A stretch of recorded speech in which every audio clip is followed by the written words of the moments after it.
तो चलिए बच्चों, आज हमारा अकाउंट्स का पहला लेक्चर है। पहले बेटा बुक्स के बारे में कुछ इंट्रोडक्शन हो जाए। बेटा अकाउंट्स में हमने इस बार 3 बुक्स पढ़नी है। सबसे पहली बुक का नाम है बेटा accounting for the partnership firm and NPOs. उसके बाद बेटा बुक नंबर 2 जिसमें हमने बात करनी है अकाउंटिंग फॉर द कंपनीज। और फिर हम बात करेंगे बेटा बुक नंबर 3 की एनालिसिस ऑफ फाइनेंशियल स्टेटमेंट। बेटा अभी हम बुक नंबर 1 स्टार्ट करेंगे accounting for the partnership firm and NPOs. बेटा सबसे पहले पार्टनरशिप फर्म के अकाउंट्स बनाने सीखने हैं बाबू।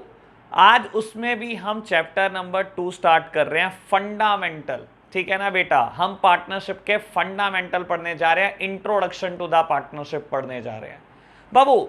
सबसे पहले मैं इस चैप्टर का थोड़ा सा थ्योरेटिकल पोर्शन को टच करूंगा।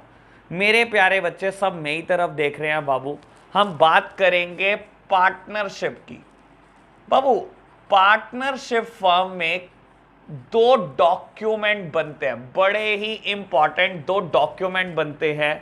एक डॉक्यूमेंट का नाम है बेटा पार्टनरशिप डीड और दूसरे डॉक्यूमेंट का बेटा नाम है रजिस्ट्रेशन। अगर मैं बात करूं बेटा पार्टनरशिप डीड की, it is a compulsory document and registration is a optional one. बाबू पार्टनरशिप डीड क्या होती है बाबू? पार्टनरशिप डीड होती है written agreement between partner with specify the terms and condition between partner. बाबू इंडिया में ना कोई भी रिटन एग्रीमेंट लिखना हो तो बेटा किसके ऊपर लिखा जाता है? स्टैम्प पेपर के ऊपर। पार्टनरशिप डीड एक रिटन एग्रीमेंट है पार्टनर्स के बीच जो स्पेसिफाई करता है सारी टर्म्स एंड कंडीशन। तो बेटा पार्टनरशिप डीड स्टैम्प पेपर के ऊपर लिखी जाती है बाबू। अब पार्टनर्स ने क्या करा? स्टैम्प पेपर के ऊपर डीड लिखी और सारी टर्म्स एंड कंडीशन लिख दी। तो बेटा टर्म्स एंड कंडीशन क्या हो सकती हैं? देखो बेटा, अगर मैं थोड़ी टर्म्स एंड कंडीशन की बात करूं तो एक सबसे इंपॉर्टेंट टर्म्स एंड कंडीशन सबसे पहली हो सकती है पीएसआर। पीएसआर मतलब प्रॉफिट शेयरिंग रेशो। बेटा नाम से कंफ्यूज मत हो जाना, नाम जरूर पीएसआर होगा, प्रॉफिट शेयरिंग रेशो होगा बाबू। लॉस भी इसी रेशो में शेयर होता है। मान लो बेटा 2 पार्टनर है मिस्टर ए एंड बी, उनकी पार्टनरशिप डीड लिखी गई है और उसमें पीएसआर लिखा गया 2:1। बाबू प्रॉफिट तो 2:1 में शेयर होगा ही होगा, एज वेल एज लॉस भी 2:1 में शेयर होगा। ये सबसे इंपॉर्टेंट बात है। उसके बाद बेटा पार्टनरशिप फर्म का नेम क्या होगा, यानी कि नेम ऑफ फर्म। बेटा एड्रेसेस क्या होंगे बाबू? फर्म का अगर कोई हेड ऑफिस रजिस्टर्ड ऑफिस है तो उसके अलग अलग एड्रेस। बेटा पार्टनर के नेम क्या होंगे? Name of partners, as well as उनके क्या एड्रेस है बेटा? एड्रेसेस ऑफ पार्टनर्स, ये भी लिखा होता है। इसके अलावा और क्या लिखा होता है बेटा? Capital contributed bye each partner, drawings made by each partner, interest on capital, interest on drawings की बात, admission of a new partner की बात, रिटायरमेंट की बात, डेथ ऑफ अ पार्टनर की बात, डिसोल्यूशन की बात, auditing by a partnership firm. बाबू पता नहीं क्या क्या लिखा होता है बाबू। समझाने के लिए मैं एक बार दोबारा से रिपीट करता हूं, प्रॉफिट शेयरिंग रेशो लिखा होता है, सबसे काम की बात। दूसरी बात, नेम ऑफ पार्टनरशिप फर्म लिखा होता है, पार्टनरशिप फर्म के एड्रेस भी लिखे होते हैं, पार्टनर के नाम और उनके एड्रेस लिखे होते हैं बेटा। बाबू capital contributed by each partner, हर पार्टनर कितनी कैपिटल लाएगा ये भी पार्टनरशिप डीड में लिखा होता है। Drawings made by each partner, हर पार्टनर कितनी ड्राइंग्स कर सकता है ये भी पार्टनरशिप डीड में लिखा होता है। इंटरेस्ट ऑन कैपिटल, बाबू इंटरेस्ट ऑन कैपिटल कितना पे करोगे ये भी लिखा होता है। बाबू interest on drawings, interest on drawings partner कितनी देंगे ये भी लिखा होता है। अगर कोई नया पार्टनर ऐड होना चाहे तो एडमिशन कैसे हो सकता है ये भी लिखा होता है। अगर कोई पार्टनर रिटायर होना चाहे तो कैसे हो सकता है ये भी लिखा होता है। अगर किसी पार्टनर की डेथ हो गई तो क्या होगा बेटा ये भी लिखा होता है। अगर पार्टनरशिप फर्म बंद करनी पड़ी तो उसका डिसोल्यूशन कैसे होगा ये भी लिखा होता है। पार्टनरशिप फर्म के अकाउंट कौन ऑडिट करेगा ये भी लिखा होता है। अगर बेटा कोई डिस्प्यूट हो गया तो वो रिजॉल्व कैसे होगा ये भी लिखा होता है। तो बेटा ये सब बातें पार्टनरशिप डीड में लिखी होती हैं। पार्टनरशिप डीड एक कंपलसरी डॉक्यूमेंट है, ये स्पेसिफाई करता है बेटा terms and condition between partner. बाबू फिर हमने बात करनी है रजिस्ट्रेशन की। बेटा ये डॉक्यूमेंट पार्टनरशिप में ऑप्शनल है। ऑप्शनल डॉक्यूमेंट मतलब बेटा मर्जी है आपकी, पार्टनरशिप फर्म का रजिस्ट्रेशन कराना चाहो तो करा लो, नहीं कराना चाहो तो भी कोई दिक्कत नहीं। लेकिन बेटा अगर आप नहीं कराते तो कुछ कॉन्सिक्वेंसेस आ जाते हैं। कॉन्सिक्वेंसेस क्या है बेटा, समझाने के लिए एक बात करता हूं बाबू। मान लो 3 पार्टनर हैं किसी पार्टनरशिप फर्म में, mister A, mister B and mister C. बेटा अगर आपने रजिस्ट्रेशन नहीं कराया तो क्या कॉन्सिक्वेंसेस आ जाएंगे। मान लो बेटा ए की लड़ाई हो जाती है अपने बचे हुए पार्टनर से, आप बोल सकते हो बेटा ए की लड़ाई हो गई है पार्टनरशिप फर्म से। बेटा एक केस फाइल करना चाहता है पार्टनरशिप फर्म के ऊपर। बाबू अगर आपकी फर्म रजिस्टर्ड नहीं है तो पार्टनर कभी भी कोई केस फाइल नहीं कर पाएगा पार्टनरशिप फर्म के ऊपर। दूसरी बात बाबू, अगर पार्टनरशिप फर्म की लड़ाई हो जाए पार्टनर के साथ तो क्या। बेटा अगर पार्टनरशिप फर्म यानी कि मैं बोलूं बी और सी की लड़ाई हो गई ए के साथ, बी और C want to file a suit on A, बेटा वो फाइल नहीं कर पाएंगे। ना तो कभी पार्टनर पार्टनरशिप फर्म के ऊपर केस कर सकता, ना ही पार्टनरशिप फर्म पार्टनर के ऊपर केस कर सकती, एज वेल एज बेटा पार्टनरशिप फर्म आउटसाइडर के ऊपर भी केस नहीं कर सकती। समझाने के लिए बात करते हैं बेटा, पार्टनरशिप फर्म एबीसी की लड़ाई होगी अपनी किसी सप्लायर के साथ which is known as mister D.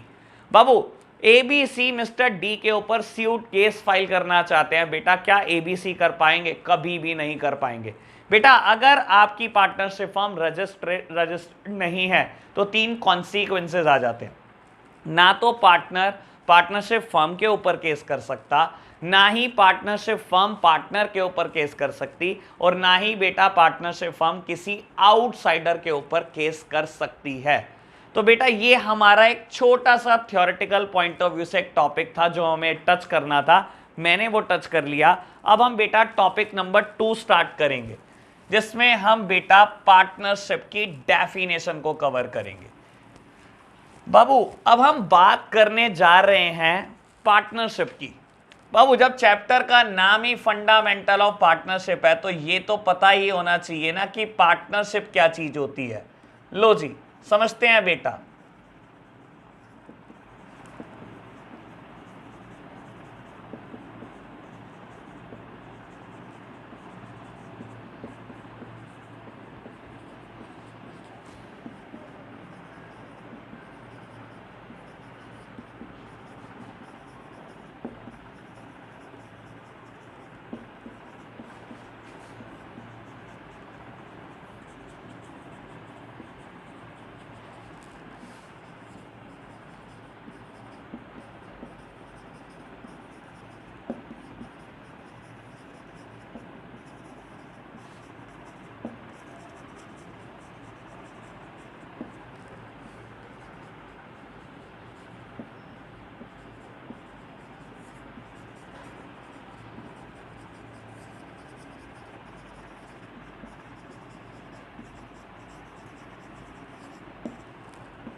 Babu partnership को डिफाइन किया इंडियन पार्टनरशिप एक्ट 1932 ने।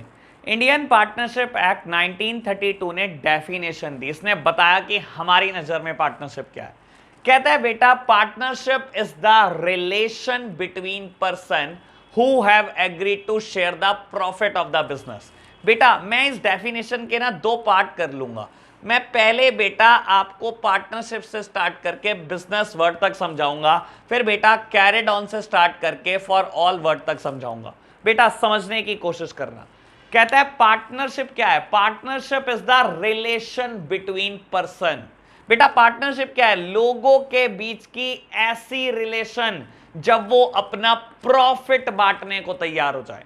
बेटा पार्टनरशिप क्या है? Partnership is the relation between person who have agreed to share the profit of the business.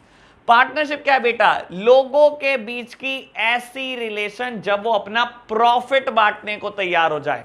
Obviously बेटा profit also include the losses. Profit also include the losses. बेटा partnership क्या है? जब लोग अपना प्रॉफिट बांटने को तैयार हो जाते हैं। प्रॉफिट मतलब लॉस भी हो सकता है, लॉस भी बांटने को तैयार हो जाते हैं बेटा। और दूसरी लाइन का मतलब क्या है? दूसरी लाइन लिखती है बेटा carried on by all or any one of them acting for all. मतलब बेटा आप इस टर्म को अगर इतना बड़ा ना बोलना चाहो तो आप इसको प्यार से म्यूचुअल एजेंसी भी बोल सकते हो। चाहे म्यूचुअल एजेंसी वर्ड यूज कर लो, चाहे बोलो बेटा carried on by all or any one of them acting for all. लो मैं समझाता हूं इसका मतलब क्या है। बेटा बोलता है कैरिड ऑन बाय ऑल। मान लो बेटा किसी पार्टनरशिप फर्म में 3 पार्टनर हैं, mister A, mister B and mister C. बेटा मान लो बेटा कोई डिसीजन मेकिंग करनी है और ए बी सी तीनों एक प्लेटफॉर्म पे अवेलेबल है। तो बेटा क्या हुआ? मिलकर डिसीजन ले लो। तीनों आप एक प्लेटफॉर्म पर बैठे हो, मिलकर डिसीजन ले लो। बेटा तीनों एक जगह पर बैठे और मिलकर डिसीजन ले लिया। बाबू it is simple, carried on by all.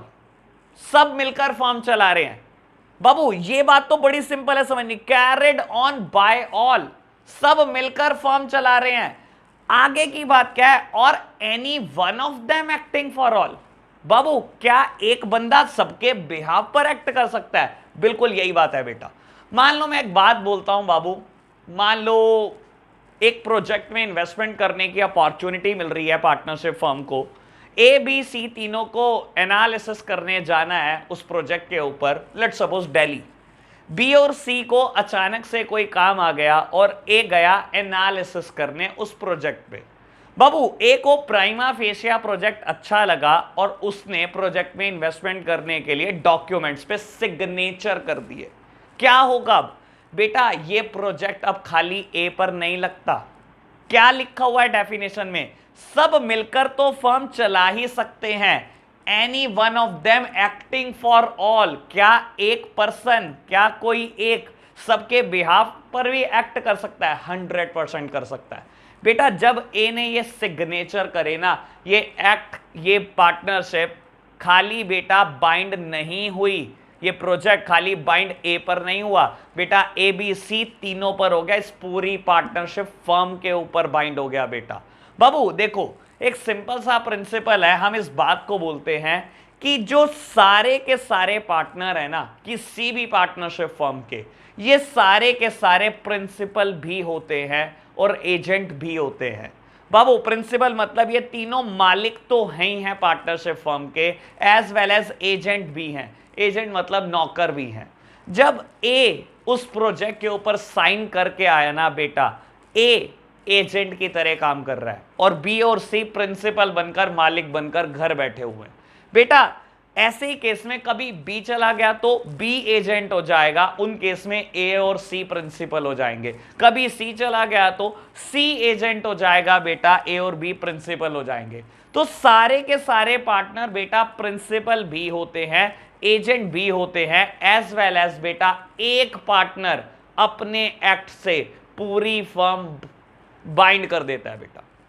कोई भी पार्टनर अपने एक एक्ट से बेटा पूरी फर्म बाइंड कर देता है। अगर ए ने सिग्नेचर करे तो ये प्रोजेक्ट खाली ए पे नहीं लगता, बी और सी पे भी लगता है। कल को बेटा अगर उस प्रोजेक्ट में लॉसेस हो जाएं तो खाली ए बियर नहीं करेगा, ए बी सी तीनों बियर करेंगे बेटा। ये इस बात का मतलब है any one of them acting for all, एक बंदा सबके बिहाफ पर एक्ट भी कर सकता है। तो ये थी बेटा सिंपल सी डेफिनेशन पार्टनरशिप की। इसके बाद हम टॉपिक को थोड़ा सा और आगे बढ़ाते हैं। एक लास्ट थ्योरेटिकल टॉपिक हम पढ़ने जा रहे हैं बच्चों।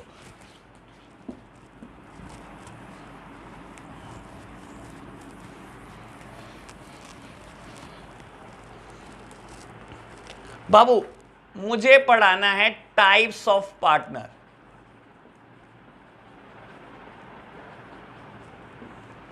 बाबू पार्टनर दो तरीके के मैं बता रहा हूं। ऑल दो टाइप्स ऑफ पार्टनर 6 टाइप के होते हैं, लेकिन मुझे अभी बहुत ज्यादा नहीं पढ़ाना थ्योरेटिकली, मुझे सिर्फ 2 पार्टनर्स पर चर्चा करनी है। एक बेटा हम बात करेंगे एक्टिव पार्टनर पर, एज वेल एज बेटा हम बात स्टार्ट करेंगे स्लीपिंग पार्टनर पर। बाबू क्या फर्क होता है एक्टिव पार्टनर और स्लीपिंग पार्टनर में? बेटा एक्टिव पार्टनर जैसे कि नेम ही सजेस्ट कर रहा है एक्टिव है ये, बेटा किस चीज में एक्टिव है? बेटा ये मैनेजमेंट में पार्टिसिपेट कर रहा है। एक्टिव पार्टनर कौन होता है बेटा? जो मैनेजमेंट में पार्टिसिपेट करता है, जो डिसीजन मेकिंग में पार्टिसिपेशन करता है। और स्लीपिंग पार्टनर, बेटा ये वो पार्टनर है जो मैनेजमेंट में पार्टिसिपेट नहीं करते लेकिन सिर्फ कैपिटल कंट्रीब्यूट करते हैं। समझाने के लिए एक बात बोलता हूं बेटा, ABC 3 पार्टनर मिलकर एक स्कूल खड़ा कर रहे थे बेटा, स्कूल कंस्ट्रक्ट कर रहे थे। मान लो बेटा ABC तीनों ने मिलकर 2 करोड़ ईच इन्वेस्टमेंट करी, तीनों ने मिलकर 2-2 करोड़ रुपए लगा दिए बेटा, और अमाउंट इकट्ठी हो गई 6 करोड़ रुपए। इन्होंने स्कूल की कंस्ट्रक्शन स्टार्ट कर दी। ठीक है बेटा, कंस्ट्रक्शन चलती रही और एट द एंड इन्हें पता लगा कि इनका बजट ओवरफ्लो हो गया। बाबू 6 करोड़ में बिल्डिंग कंस्ट्रक्ट नहीं हो पा रही। इनको लगा कि अब इन्हें पैसे की जरूरत पड़ने वाली है, तो इन्होंने किसी मिस्टर डी से कांटेक्ट किया और उनको बोला कि आप हमारे स्कूल में इन्वेस्टमेंट कर दो 2 करोड़ रुपए की और इक्वल पार्टनर बन जाओ हमारे। मिस्टर डी ने बोला ठीक है, मैं कर तो दूंगा 2 करोड़ की इन्वेस्टमेंट, पर मैं स्कूल नहीं आ सकता, मेरे पास टाइम नहीं है, मेरी अपनी एक दुकान है जहां पर मैं सुबह से लेकर रात तक बैठता हूं, मेरे को वहीं से फुर्सत नहीं है, मैं स्कूल आकर कोई जजमेंट नहीं ले सकता। ABC ने कहा इट्स ओके, आप सिर्फ कैपिटल कंट्रीब्यूट कर दो, हम आपको प्रॉफिट एंड लॉस में बराबर का हिस्सा भी दे देंगे, चाहे आप मैनेजमेंट में पार्टिसिपेशन मत करो, चाहे आप डे टू डे वर्किंग में पार्टिसिपेशन मत करो, चाहे आप डिसीजन मेकिंग में पार्टिसिपेशन मत करो। और बेटा ABC ने प्रॉमिस किया कि हम स्कूल को बहुत अच्छा चलाएंगे, मिलकर जजमेंट लेंगे, डिसीजन मेकिंग करेंगे। बेटा here ABC is acting as the active partner. यहां पर बेटा ABC ना एक्टिव पार्टनर है, और मिस्टर डी जो बेटा काम नहीं करेगा स्कूल के लिए, सिर्फ पैसा लगाया है, सिर्फ प्रॉफिट लॉस में हिस्सा लेगा, बेटा डी स्लीपिंग पार्टनर है। बाबू नाम से ही समझ में आ रहा है, स्लीपिंग, सोता हुआ पार्टनर। बेटा ये पार्टनरशिप फर्म में जजमेंट नहीं लेगा। बाबू मैं ये बात इसलिए समझाने की कोशिश कर रहा हूं, कहीं ना कहीं आपको ये बात समझ में आ रही होगी बेटा कि A, B और C दिन रात मेहनत करेंगे बेटा पार्टनरशिप फर्म के लिए। क्या इनको कुछ एक्स्ट्रा नहीं मिलना चाहिए क्या डी से? बेटा मिलना चाहिए। ऐसे केसेस में generally partnership firm salary offer करती है पार्टनर्स को। बेटा आप सैलरी देते हो पार्टनर्स को, ऐसे केसेस में जनरली एक्टिव पार्टनर को बेटा पार्टनरशिप फर्म से सैलरी मिल जाती है, लेकिन स्लीपिंग पार्टनर को सैलरी नहीं मिलती बेटा, इसको सिर्फ प्रॉफिट और लॉस में हिस्सा मिलता है। ABC को प्रॉफिट एंड लॉस में तो हिस्सा मिलेगा ही मिलेगा, इसके अलावा सैलरी मिलेगी, जबकि डी को बेटा सिर्फ प्रॉफिट और लॉस में हिस्सा मिलेगा, इसको कोई भी सैलरी नहीं मिलेगी। बाबू अब थ्योरेटिकल पॉइंट ऑफ व्यू से लगभग हम चैप्टर में काफी बात कर चुके हैं। अब बेटा हमें आगे बढ़ना है, प्रैक्टिकल एस्पेक्ट देना है बेटा इस चैप्टर को। चलो जी स्टार्ट करते हैं। बेटा अभी हम कुछ 11th की बातों को टच करेंगे, ठीक है ना। चाहे आपने कभी 11th में ये बात पढ़ी है कि नहीं पढ़ी, कुछ खासा फर्क नहीं पड़ेगा इस बात से, ठीक है जी। मेरे प्यारे बच्चे बहुत आराम से इन चीज़ों को समझने की कोशिश करेंगे। अगर आपने 11th में नहीं भी पढ़ी तो आज समझ लो इस चीज़ को। बाबू 11th क्लास में एक चैप्टर हम पढ़ा करते थे, फाइनेंशियल स्टेटमेंट। फाइनेंशियल स्टेटमेंट बाबू, जहां हम इसमें फाइनेंशियल स्टेटमेंट में एक अकाउंट प्रिपेयर करा करते थे known as trading and profit and loss account. हम एक अकाउंट प्रिपेयर करते थे बेटा जिसका नाम होता था trading and profit and loss account, और बेटा एक हम बैलेंस शीट प्रिपेयर किया करते थे इसमें। बेटा ध्यान रखना, बैलेंस शीट कोई अकाउंट नहीं होता बेटा, बैलेंस शीट कभी कोई अकाउंट नहीं होता, ठीक है ना। ट्रेडिंग एंड P&L अकाउंट, मैं वर्ड यूज कर रहा हूं अकाउंट, बैलेंस शीट कभी कोई अकाउंट नहीं होता।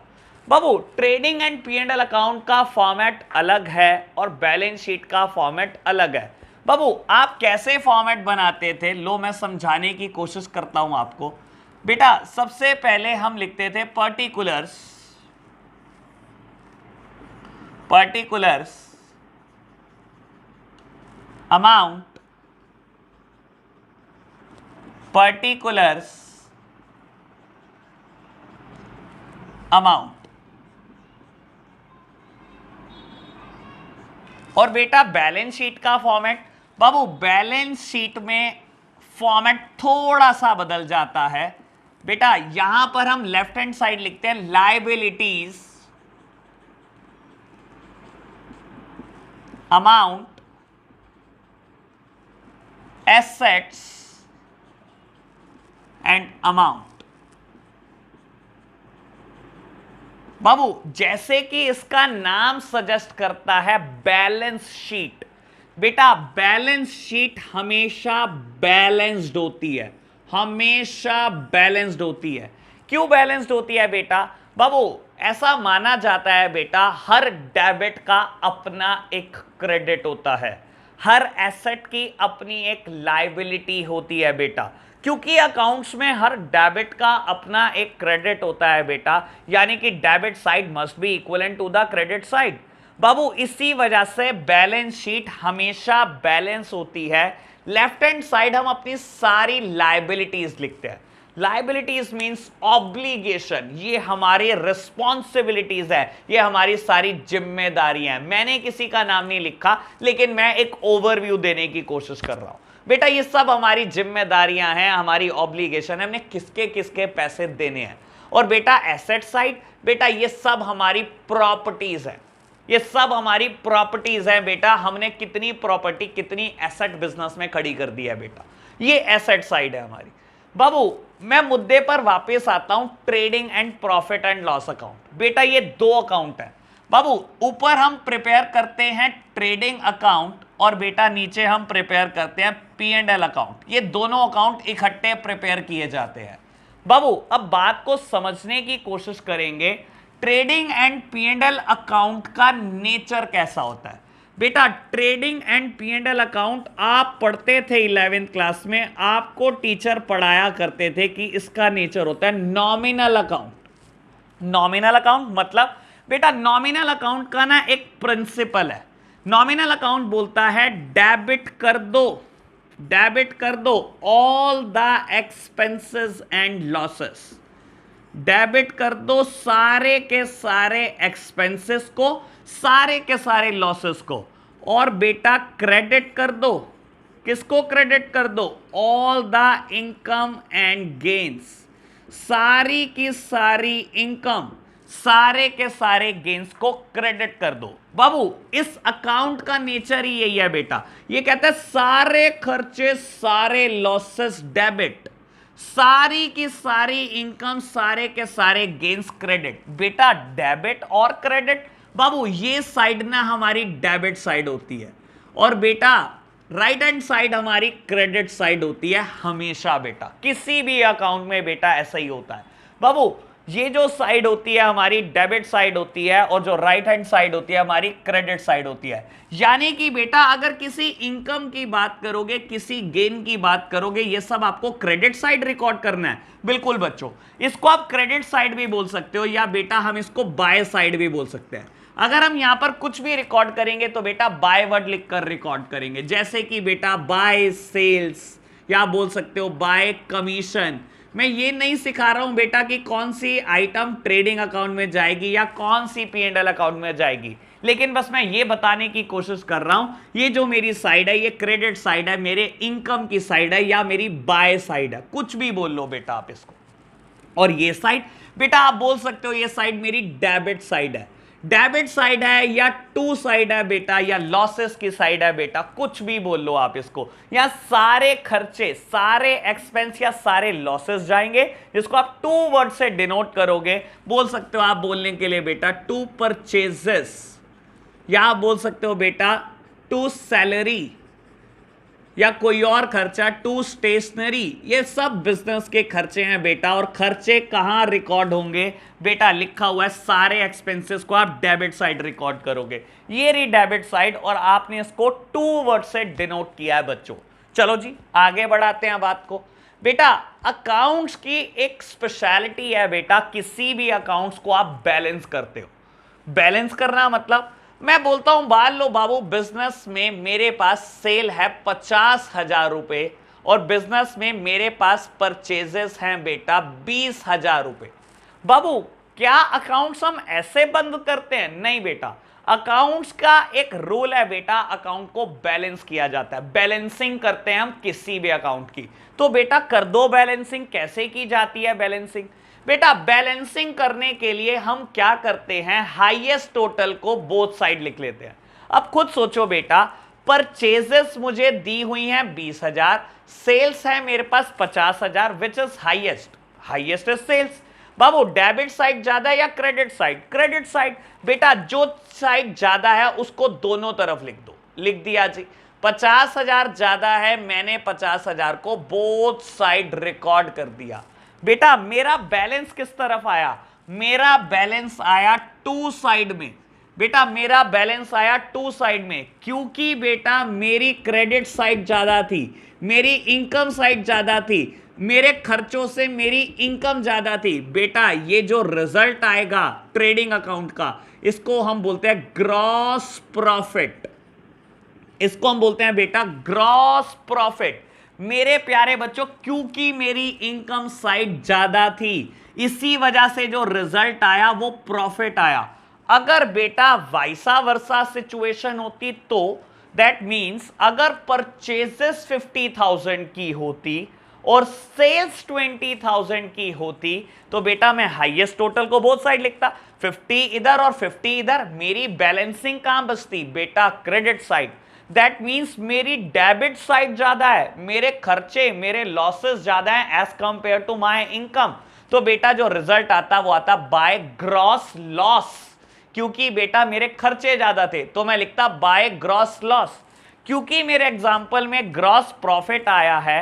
अब प्रॉफिट एंड लॉस अकाउंट कहां से स्टार्ट होता है बेटा? ट्रेडिंग अकाउंट के रिजल्ट से। और ट्रेडिंग अकाउंट का रिजल्ट क्या आया बेटा? ग्रॉस प्रॉफिट आया। बाबू ध्यान रखना, प्रॉफिट एंड लॉस अकाउंट हमेशा ट्रेडिंग अकाउंट के रिजल्ट से स्टार्ट होगा। ट्रेडिंग अकाउंट का रिजल्ट आया ग्रॉस प्रॉफिट, तो बेटा पी एंड एल अकाउंट में आप करोगे क्या? सुनना मेरे प्यारे बच्चों, आप लिखोगे क्या? आप लिखोगे बेटा बाय ग्रॉस प्रॉफिट। आपने क्या किया बेटा? प्रॉफिट को ब्रॉट डाउन कर लिया बेटा। आपने करा बेटा बाय ग्रॉस प्रॉफिट 30,000।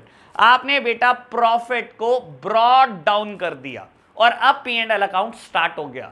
मान लो बेटा मैं बोलता हूं, आप लेट्स सपोज हमारे एग्जांपल में कमीशन आपने 5,000 रुपीज रिसीव की और आपने सैलरी पे करी 15,000 और स्टेशनरी एक्सपेंडिचर पे किए 2,000। अगेन बेटा अब मैं क्या कर रहा हूं? मैं प्रॉफिट एंड लॉस अकाउंट को बैलेंस करने की कोशिश कर रहा हूं। मेरे प्यारे बच्चों सुन लो, हम क्या कर रहे हैं बेटा? प्रॉफिट एंड लॉस अकाउंट को बैलेंस करने की कोशिश करेंगे। अगेन बैलेंसिंग का प्रिंसिपल क्या है बेटा? Highest total on the both side. बेटा अगर मैं इन दोनों का टोटल करूं, क्रेडिट साइड का टोटल करूं विच इज 35,000 और मैं डेबिट साइड का टोटल करूं इट इज 17,000। बेटा 35,000 और 17,000 ज्यादा क्या है? 35,000। बाबू highest total on the both side, मैंने लिख दिया 35,000 दोनों की दोनों साइड में। अगेन बेटा मुझे बैलेंस करना है। अब बैलेंस करने के लिए बेटा यहां पर बैलेंस निकल रहा है मेरा डेबिट साइड में।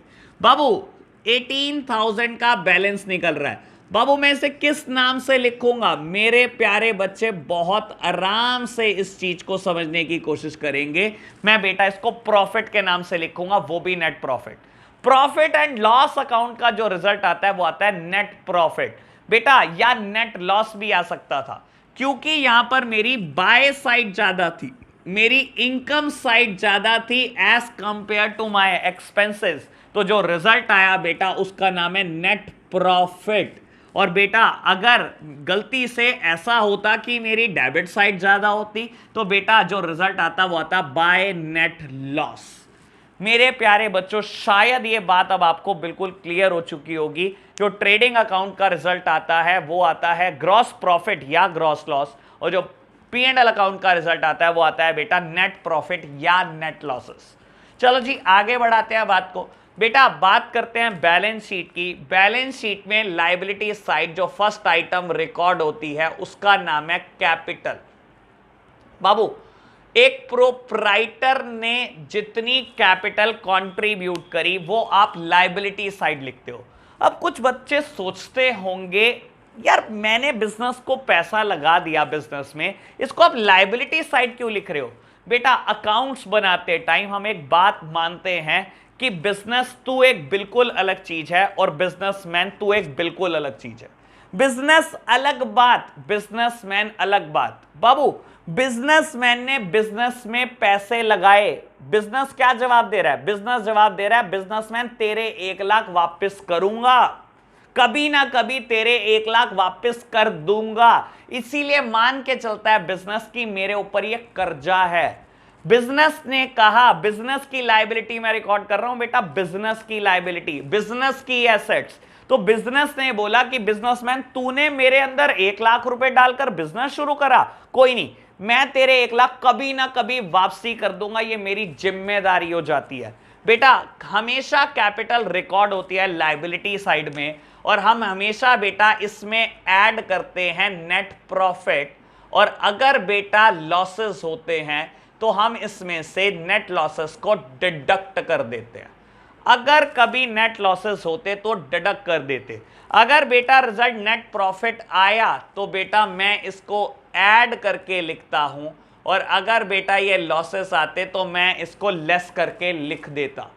तो बेटा ये था कुछ इंट्रोडक्शन 11th क्लास से। अब मैं बेटा चर्चा को आगे बढ़ा रहा हूं। अब रियलिटी में बेटा क्लास 12th स्टार्ट होने जा रही है। अभी तक मैंने जितनी बात की बेटा ये कहीं ना कहीं क्लास 11th की ही बात थी। अब 12th की बात करते हैं। बेटा देखो 11th क्लास में हमने trading and profit and loss account बहुत बनाए और हमने बैलेंस शीट भी बहुत बनाई। क्लास 12th में हमें कोई भी टीचर ना तो trading and profit and loss account पर जज करता, ना ही कोई टीचर बैलेंस शीट पर हमें जज करना चाहता है। बेटा हमें जज किया जाता है profit and loss appropriation account पर। अब ये क्या चीज होती है profit and loss appropriation account? बेटा अभी मैं थोड़ी देर में बताऊंगा, लेकिन ये बात समझ कर चलो कि पार्टनरशिप फर्म जब भी अपनी फाइनेंशियल स्टेटमेंट बनाती है तो वो बेटा 3 चीजें बनाती है, 2 अकाउंट और एक बैलेंस शीट। 2 अकाउंट और एक बैलेंस शीट। कौन से 2 अकाउंट? बेटा ट्रेडिंग एंड P&L अकाउंट एक अकाउंट, दूसरा account profit and loss appropriation account, या प्यार से लोग इसको profit and loss adjustment account भी बोलते हैं। और बेटा तीसरी चीज हम बनाते हैं बैलेंस शीट। मैंने आपको ये बात बोल दी बेटा क्योंकि आप ये 11th में बनाकर आए हो, क्योंकि ये भी आप 11th में बनाकर आए हो। इन चीजों पे आपको जज नहीं किया जाता बच्चों। हमेशा जो जज किया जाता है बेटा वो profit and loss appropriation account पे किया जाता है, या आप जिसको बोल सकते हो प्यार से profit and loss adjustment account. काम की बात बाबू, और काम की बात बताओ। लो जी काम की बात सुनो मेरे प्यारे बच्चों। बाबू हम जो इस साल अकाउंट्स पढ़ने जा रहे हैं, हम बेटा क्वेश्चन को किसी रट्टा नहीं मारेंगे। बाबू देखो होता पता है क्या, बच्चा क्वेश्चन करता है और उसकी प्रैक्टिस करने के चक्कर में उस क्वेश्चन को रटता है। 4 बार करेगा, 5 बार करेगा, ये एक्सपेक्टेशन करते हुए कि ये क्वेश्चन पेपर में आ जाए और मैं एज इट इज चिपका कर आ जाऊं। बेटा ये आपको शॉर्ट रन में जरूर फायदा देगा, पर ये लॉन्ग रन में चीजें फायदा कभी नहीं दे सकती। हम अकाउंट्स पढ़ेंगे कैसे बेटा? कंसेप्चुअल फॉर्म में। हम पूरी की पूरी अकाउंट्स को कंसेप्ट में बांट देंगे। मैंने जो सोचा है बेटा हम अकाउंट्स में क्या करेंगे, मैं आपको कंसेप्ट लिखवाया करूंगा। जैसे कि हम लिखेंगे concept number 1, concept number 2, concept number 3, ऐसे करके हम कुछ कंसेप्ट नंबर 200 तक जाएंगे। ये 200 कंसेप्ट हम पढ़ेंगे बेटा और लगभग 3 की 3 बुक्स अकाउंट्स की खत्म करेंगे। बेटा पेपर की प्रिपरेशन के लिए आपको क्या करना होगा, अगर आप इन कंसेप्ट्स को ही ढंग से पढ़कर चले जाओ, किसी क्वेश्चन की प्रैक्टिस ना भी करके जाओ, तब भी बेटा ये कंसेप्ट इतने हेल्पफुल होंगे कि ये पूरी अकाउंट्स को बहुत आराम से कवर कर जाएंगे। तो बेटा जो हमारी स्टडी है, जो हमारा एनालिसिस है अकाउंट्स के ऊपर, वो बेटा कंसेप्चुअल होना चाहिए रादर देन हम किसी क्वेश्चन को रट्टा मार रहे हैं। तो बेटा अब मैं स्टार्ट करना चाहूंगा कंसेप्ट नंबर 1, जिसमें मैं बात करना चाहूंगा profit and loss appropriation account की। लो जी सुनेंगे सब प्यारे बच्चे बहुत आराम से इस चीज को।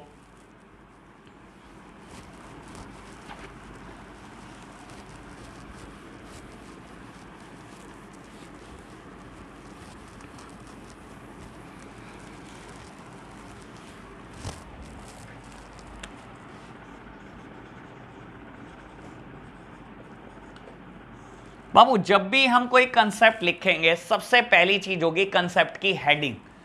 कंसेप्ट नंबर वन हेडिंग है इसकी बेटा profit and loss appropriation account. Profit and loss appropriation account, या बेटा कुछ लोग प्यार से इसको profit and loss adjustment account भी बोलते हैं। कुछ लोग इसको प्यार से बेटा profit and loss adjustment account भी बोलते हैं। बाबू profit and loss adjustment account, इसका फॉर्मेट कैसा होता है ये क्या बताता है हमारे को? बेटा सारी बातें करते हैं, पहले इसके बारे में कुछ लिखते हैं। बाबू मैं आपको ये बता देता हूं, मुझे इसमें 5 पॉइंट लिखवाने हैं, लेकिन सबसे पहले बेटा मैं 2 पॉइंट लिखूंगा और इन 2 पॉइंट पे हम चर्चा करेंगे। लो जी, फिर बेटा आगे बढ़ेंगे धीरे धीरे कर। लो जी, profit and loss appropriation account या profit and loss adjustment account, point number 1, it shows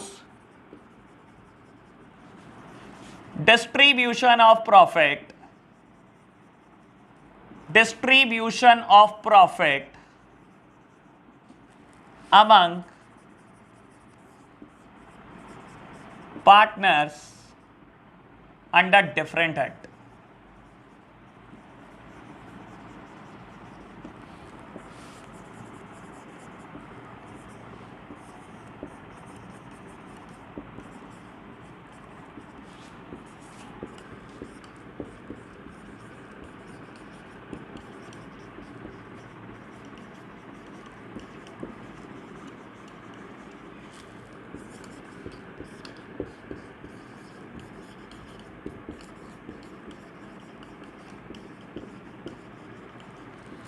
लो जी मेरे प्यारे बच्चों, मैंने 2 बात लिख दी है बेटा।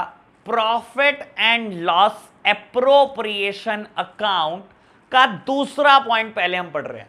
बेटा profit and loss appropriation account का नेचर भी नॉमिनल अकाउंट है। नॉमिनल अकाउंट, और नॉमिनल अकाउंट अभी मैं थोड़ी देर पहले आपको बता चुका हूं क्या होता है बेटा। नॉमिनल अकाउंट का नेचर क्या होता है? डेबिट कर दो सारे के सारे खर्चे, सारे के सारे लॉसेस को, और बेटा क्रेडिट कर दो सारी की सारी इनकम को एज वेल एज सारे के सारे गेन्स को। यानी कि बेटा क्या profit and loss appropriation account में भी यही होगा? 100% बेटा यही होगा। हम क्या करने वाले हैं बेटा? सारे के सारे खर्चों को डेबिट करने वाले हैं, सारे के सारे लॉसेस को डेबिट करने वाले हैं, सारी की सारी इनकम और गेन को बेटा हम क्रेडिट करने वाले हैं। बेटा सारे बच्चे पूछ रहे हैं इस अकाउंट के बारे में कुछ बताओ। लो मेरे प्यारे बच्चों, मैं इस अकाउंट का फॉर्मेट बताता हूं आपको। लो, P&L एप्रोप्रिएशन अकाउंट। बेटा ये दिखने में कैसा होता है? बाबू बिल्कुल प्रॉफिट एंड लॉस अकाउंट की तरह होता है दिखने में, लेकिन बेटा फंक्शनिंग में कुछ फर्क है। लो सुनना बाबू, मैंने लिखा क्या फॉर्मेट? बिल्कुल मैं प्रॉफिट एंड लॉस अकाउंट की तरह बना रहा हूं बेटा। मैंने लिखा पर्टिकुलर्स अमाउंट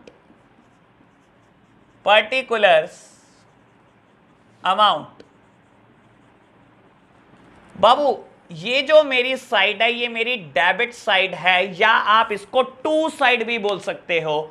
और बेटा ये जो मेरी साइड है ये मेरी क्रेडिट साइड है, या आप इसको बाय साइड भी बोल सकते हो। नेचर इसका भी बेटा प्रॉफिट एंड लॉस की तरह नॉमिनल है। यानी कि बेटा मैं जो सारे खर्चे लिखने वाला हूं वो डेबिट साइड पर लिखने वाला हूं, और जितनी भी इनकम लिखने वाला हूं वो सब की सब क्रेडिट साइड पर लिखने वाला हूं। बेटा सबसे काम की बात क्या हो जाती है? सबसे काम की बात यह हो जाती है बेटा, हम जो अकाउंट्स बना रहे हैं वो पार्टनरशिप फर्म के लिए बना रहे हैं, किसी पार्टनर के लिए नहीं बना रहे। मेरे प्यारे बच्चों ये बात बहुत आराम से समझने वाली है। हम जो अकाउंट्स बना रहे हैं वो पार्टनरशिप फर्म के बना रहे हैं, पार्टनर के नहीं। यानी कि बेटा जब आप खर्चों की बात करोगे, लॉसेस की बात करोगे, इनकम या गेन की बात करोगे, तो आप किस चीज की बात करोगे? मेरे प्यारे बच्चों हम जो बात करेंगे वो पार्टनरशिप फर्म के खर्चों की करेंगे और पार्टनरशिप फर्म की इनकम की करेंगे। पार्टनरशिप फर्म के जो खर्चे होंगे वो मैं रिकॉर्ड करूंगा ऑन द डेबिट साइड, और पार्टनरशिप फर्म की जो इनकम होंगी बेटा वो मैं रिकॉर्ड करूंगा on the credit side. Partnership firm के खर्चे और पार्टनरशिप फर्म की इनकम किसी पार्टनर के एंगल से मत सोचना बच्चों। ठीक है जी, बच्चे कह रहे हैं ये बात तो समझ में आ गई कि इसका नेचर जो है वो नॉमिनल अकाउंट है। बेटा लो पहली बात को भी समझने की कोशिश करो।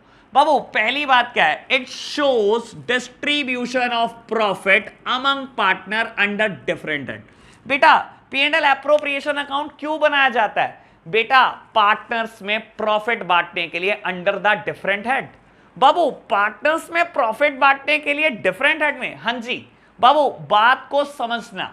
बाबू कोई भी पार्टनरशिप फर्म है जब अपने अकाउंट्स बना रही होगी तो सबसे पहले उसने trading and P and L account बनाया होगा, जैसे मैंने अभी बनाकर दिखाया था।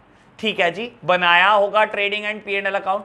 और बेटा मैं बोलता हूं लेट सपोज कि उसके पी एंड एल अकाउंट की क्रेडिट साइड ज्यादा आई देन डेबिट साइड, तो बेटा जो मेरा रिजल्ट आया होगा वो आया होगा नेट प्रॉफिट। मेरा जो रिजल्ट आया होगा वो आया होगा नेट प्रॉफिट। बेटा और इसके बाद partnership firm P and L appropriation account बनाएगी और उसके बाद पार्टनरशिप फर्म बैलेंस शीट बनाएगी। बेटा पार्टनरशिप फर्म में 2 अकाउंट और एक बैलेंस शीट बनती है, मैंने अभी भी बताया था आपको, बिल्कुल बताया था जी। बेटा अब ये नेट प्रॉफिट आ चुका है, ये नेट प्रॉफिट पहले पार्टनर्स में बांटना है आपको, बहुत सारे अलग अलग हेड में, इसी वजह से आप P and L appropriation account बनाते हो। बच्चे कह रहे हैं यानी कि इसका मतलब ये कि जो पी एंड एल अकाउंट का रिजल्ट आया वहां से P and L appropriation account start होगा। 100% बच्चों मैं भी यही समझाने की कोशिश कर रहा हूं आपको, जो प्रॉफिट एंड लॉस अकाउंट का रिजल्ट आया, चाहे वो नेट प्रॉफिट आया चाहे वो नेट लॉस आया, P and L appropriation account हमेशा स्टार्ट ही नेट प्रॉफिट या नेट लॉस से होता है। और बेटा हमेशा ध्यान रखना, जब आप एक अकाउंट से कोई चीज दूसरे अकाउंट में ब्रॉट डाउन करते हो तो उसकी भी कुछ शर्तें हो जाती हैं। अब समझो बेटा, एक अकाउंट है trading and P and L account और बेटा दूसरा अकाउंट है P and L appropriation account. मैं इस अकाउंट से बेटा इस अकाउंट में किसी आइटम को पोस्ट कर रहा हूं, तो सबसे पहली चीज क्या होती है बेटा, जब आप एक अकाउंट से दूसरे अकाउंट में कोई आइटम को पोस्ट करते हो सबसे पहले उसकी साइड बदल दो। यानी कि बेटा अगर ये चीज 2 साइड लिखी है तो बेटा अब ये इस अकाउंट में रिकॉर्ड होगी बाय साइड, सबसे पहली बात। दूसरी बात, ये कभी भी अपने नाम से रिकॉर्ड नहीं होगी, हमेशा अपने अकाउंट के नाम से रिकॉर्ड होगी। ये जिस अकाउंट में थी आइटम उस अकाउंट से रिकॉर्ड होगी। बेटा सबसे पहली चीज साइड बदल दो, ये 2 साइड में रिकॉर्डेड है तो बेटा दूसरे अकाउंट में ये बाय साइड में रिकॉर्ड होगी। दूसरी बात बेटा नेट प्रॉफिट के नाम से रिकॉर्ड नहीं होगी, ये अपने नाम से रिकॉर्ड नहीं होगी मेरे प्यारे बच्चों, हमेशा अपने अकाउंट के नाम से रिकॉर्ड होगी। क्योंकि ये मेरे पी एंड एल अकाउंट का रिजल्ट था बेटा, तो मैं लिखूंगा by profit and loss account, by profit and loss account. अगर आप फिर भी दिल की तसल्ली करना चाहो तो बेटा ब्रैकेट में लिख देना नेट प्रॉफिट। ठीक है, बच्चे कह रहे ये बात समझ में आ गई। अगर बेटा ये नेट लॉस होता तो कैसे लिखा होता, लिखा होता बाय नेट लॉस। तो बेटा P and L appropriation account आप कैसे स्टार्ट करते बाबू, P and L appropriation account हमेशा पी एंड एल अकाउंट के रिजल्ट से स्टार्ट होता है, मतलब बेटा हमेशा नेट प्रॉफिट या नेट लॉस से स्टार्ट होता है। अगर मान लो बेटा ये नेट प्रॉफिट ना होता, ये होता ही नेट लॉस, तो क्या करते हैं बेटा, करो जी इसको बाबू। अब बेटा मेरे को ब्रॉट डाउन करना है, मैं क्या करूंगा, सबसे पहले बेटा मैं साइड, सबसे पहले मैं देखूंगा ये किस साइड रिकॉर्डेड है, बाय साइड। जब बेटा हम इसको दूसरे अकाउंट में पोस्ट करते हैं तो सबसे पहले साइड बदलते हैं। मैं कहां लिखूंगा बेटा, 2 साइड में। और क्या बेटा मैं इसका नाम लिखूंगा, नहीं बेटा नाम कभी रिकॉर्ड नहीं होता, हमेशा बेटा जिस अकाउंट से इसको उठाया जा रहा है उस अकाउंट का नाम रिकॉर्ड होता है, यानी कि बेटा प्रॉफिट एंड लॉस अकाउंट। तो बेटा लिखा जाएगा 2 प्रॉफिट एंड लॉस अकाउंट। अगर फिर भी ब्रैकेट में लिखना चाहो तो आप लिख सकते हो नेट लॉस। बेटा यहां से स्टार्ट होता है बेटा मेरा P and L appropriation account. या तो क्वेश्चन में होगा बेटा नेट प्रॉफिट या क्वेश्चन में होगा नेट लॉस गिवन, और बेटा मुझसे पूछेगा P and L appropriation account बनाओ। तो बेटा मैं स्टार्ट करूंगा या तो नेट प्रॉफिट से या तो नेट लॉस से। मैं मानकर चलता हूं बेटा मेरे क्वेश्चन में नेट प्रॉफिट गिवन है, तो बेटा मैं इस आइटम को रब कर देता हूं। लो जी, तो बेटा मेरे को नेट प्रॉफिट गिवन है क्वेश्चन में, मैंने इसको P&L एप्रोप्रिएशन अकाउंट में पोस्ट कर दिया है। बाबू अब मैं ये बात दोबारा से पढ़ाना चाहता हूं। मैंने फर्स्ट पॉइंट में लिखा है P&L एप्रोप्रिएशन अकाउंट क्या शो करता है? Distribution of profit among partner under different head. बेटा distribution of profit among partner under the different head. बेटा पार्टनर्स के बीच में प्रॉफिट बांटा जाता है P&L एप्रोप्रिएशन अकाउंट में, लेकिन कुछ अलग अलग हेड में। ये अलग अलग हेड क्या हो सकते हैं मेरे प्यारे बच्चों? अभी थोड़ी देर पहले मैं आपको एक बात समझा कर आया था, to salary to the partners. बेटा ऐसा हो सकता है कि नहीं कि मान लो पार्टनरशिप फर्म में दो पार्टनर है, मिस्टर ए और मिस्टर बी, और दोनों एक्टिव पार्टनर है। ऐसा हो सकता है बेटा, दो पार्टनर है और दोनों एक्टिव पार्टनर है। तो हम क्या करेंगे बेटा, इस अकाउंट में ए को भी सैलरी देंगे और बेटा बी को भी सैलरी देंगे। बेटा हम क्या कर रहे हैं, अपने प्रॉफिट को पार्टनर्स के बीच में बांट रहे हैं। देख लो बेटा, ये प्रॉफिट है, इसमें से कुछ हिस्सा सैलरी के तौर पर पार्टनर्स में बांट रहे हैं। बेटा पार्टनर्स को कभी भी salary profit and loss account में नहीं दी जाती। पार्टनर को कुछ भी आपको देना है या पार्टनर से बेटा कुछ भी पैसे आपको चार्ज करने हैं, वो हमेशा P&L एप्रोप्रिएशन अकाउंट में चार्ज किए जाएंगे। अब आप खुद सोचो बेटा, मैंने सैलरी को डेबिट साइड ही क्यों लिखा? बाबू मैं पार्टनरशिप फर्म के अकाउंट्स बना रहा हूं। पार्टनरशिप फर्म पार्टनर को सैलरी दे रही है, मेरी पार्टनरशिप फर्म पार्टनर को सैलरी दे रही है। मैं पार्टनरशिप फर्म के अकाउंट बना रहा हूं, पार्टनर के लिए। पार्टनरशिप फर्म के लिए सैलरी देना पार्टनर को खर्चा है, और मैं डेबिट करता हूं सारे के सारे एक्सपेंसेस को। अच्छा ठीक है, और क्या पे कर सकते हो आप? बेटा इंटरेस्ट ऑन कैपिटल। अब ऐसा हो सकता है बेटा, और ऐसा जरूर हुआ होगा कि ए और बी ने जब बेटा पार्टनरशिप फर्म में बिजनेस स्टार्ट किया तो कुछ ना कुछ कैपिटल कंट्रीब्यूट करी। लेट्स सपोज कि ए और बी ने दोनों ने 1 लाख रुपए बेटा पार्टनरशिप फर्म में डाले और 2 लाख रुपए से बिजनेस स्टार्ट हुआ। बेटा पार्टनरशिप फर्म क्या करेगी? पार्टनरशिप फर्म उनको उनकी कैपिटल पे ब्याज देगी। पार्टनरशिप फर्म बोलेगी अच्छा आपने पैसा डाला हुआ है मेरे अंदर, लो ब्याज ले लो, ब्याज ले लो। बेटा क्योंकि पार्टनरशिप फर्म ब्याज पे करेगी, क्योंकि बेटा इंटरेस्ट टू द पार्टनर्स हमारे लिए खर्चा है, इसलिए ये भी हम कहां रिकॉर्ड करेंगे बेटा? On the debit side. To interest on capital,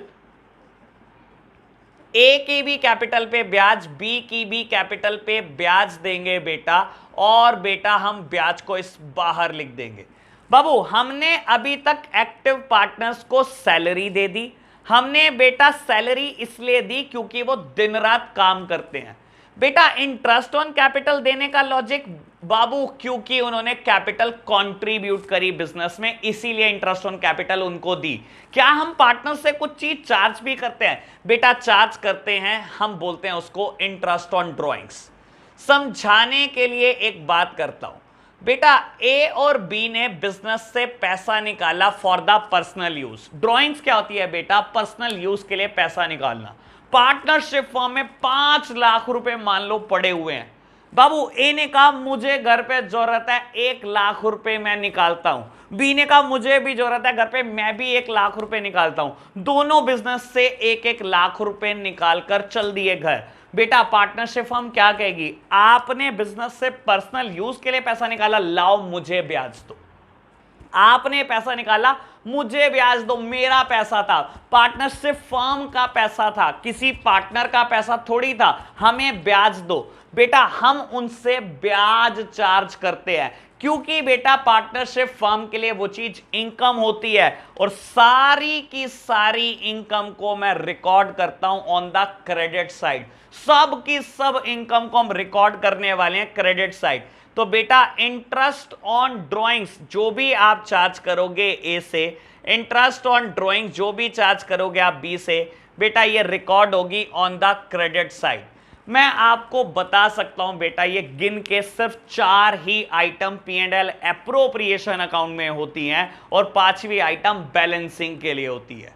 सुन लो मेरे प्यारे बच्चों, P&L एप्रोप्रिएशन अकाउंट स्टार्ट हमेशा बेटा P&L अकाउंट के रिजल्ट से होगा, विच इज नेट प्रॉफिट और नेट लॉस। मेरे एग्जांपल में नेट प्रॉफिट, बेटा मैंने नेट प्रॉफिट से इसको स्टार्ट किया। बस ये 3 आइटम ही और हो सकती हैं बेटा, एक आइटम और है वो बैलेंसिंग के लिए यूज होगी।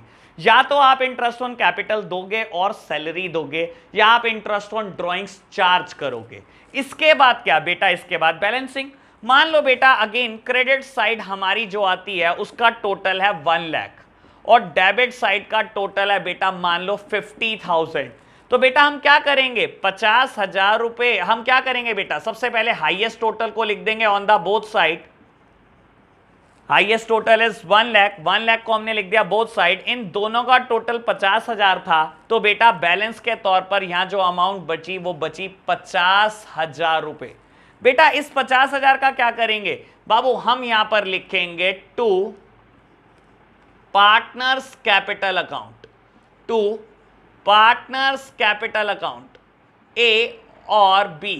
मान लो बेटा ए और बी आपस में प्रॉफिट शेयरिंग रेशो ए और बी की लिखी हुई है 1:1, कि ए और बी आपस में जो प्रॉफिट और लॉसेस शेयर करते हैं वो 1:1 में करते हैं, यानी कि they are the equal partner, बराबर के पार्टनर हैं।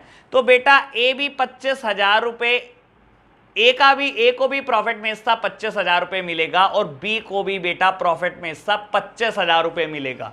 ये बेटा कहां ट्रांसफर कर दिया जाएगा, इनके कैपिटल अकाउंट में। बच्चों सुनना, it is just like a sole proprietorship firm. अगर ये सोल प्रोप्राइटरशिप फर्म के अकाउंट होते तो हम क्या करते थे बेटा, नेट प्रॉफिट को सीधा का सीधा कैपिटल में ऐड कर दिया करते थे, ऐड कर दिया करते थे। यहां भी मैं वही कर रहा हूं, क्योंकि ये पार्टनरशिप फर्म के अकाउंट है। नेट प्रॉफिट को मैंने पहले ट्रांसफर करा P&L एप्रोप्रिएशन अकाउंट में, और जो इसका रिजल्ट आया उसको मैं कैपिटल अकाउंट में ले गया। बाबू अगर ये सोल प्रोप्राइटर होता तो net profit directly capital account में ऐड हो जाता, क्योंकि ये पार्टनरशिप फर्म के अकाउंट है। तो बेटा पार्टनरशिप फर्म में P&L अकाउंट के बाद मैंने पहले P&L एप्रोप्रिएशन अकाउंट बनाया, और जो उसका रिजल्ट आया उसको बेटा आप किस में ट्रांसफर करते हो, बैलेंस शीट में ट्रांसफर करते हो, और बेटा कैपिटल में ऐड कर दिया करते हो। तो बाबू दैट्स ऑल फॉर टुडे। अगर फिर भी आपकी इस लेक्चर में कोई प्रॉब्लम रह गई हो तो बेटा मुझे कॉल कर लेना बाबू, मैं क्लियर कर दूंगा प्रॉब्लम। Bye bye.